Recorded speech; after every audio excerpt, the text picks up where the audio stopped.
So Jenny, you and I have traveled all over the world, and we've hung out with startup ecosystems, large and small. We've seen the change that entrepreneurship has. What sort of resonates for you when you come to a market like this and you see how huge this conference is and how much progress they've made? How do you think about sort of these ecosystems and the role that technology investing can have in changing a country like this, a region like this, the world as we do this?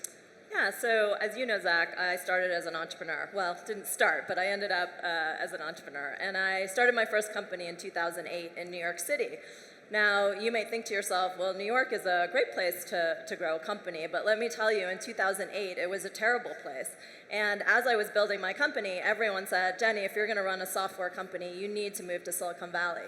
And I looked around and I said, well, that's interesting.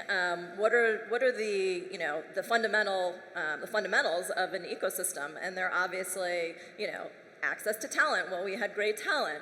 Capital. Well, we didn't have venture capital, but we had a lot of rich people in New York, right? We had Wall Street, we had real estate.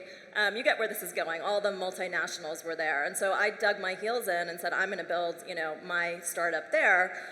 Flipping to being an investor, same thing. And so, why are you investing in New York? And so, now we see New York as the second largest tech ecosystem. So I think in the last, call it 5 years, so we saw, you come out of Silicon Valley and maybe New York is okay and maybe Seattle's all right and then maybe London. But in the last 5 years, we have really seen kind of an explosion of this global mindset.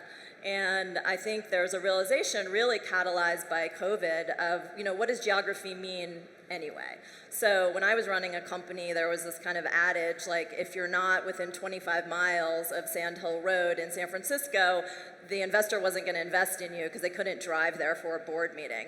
And now we do, virtual board meetings, and we can invest globally because so much of what we're doing, we're comfortable with kind of the virtual worlds. So that's just opened up, immense opportunities for people like me who sit and live in New York City to invest in places, like Sao Paulo, where we have a lot of investments, like Mexico City, like Egypt, where we have 3 investments. And so we're able to kind of access these regions by tapping into the local founder communities who become our eyes and ears on the ground. So we're really excited about global opportunities, and we think that now's the time for it. Awesome.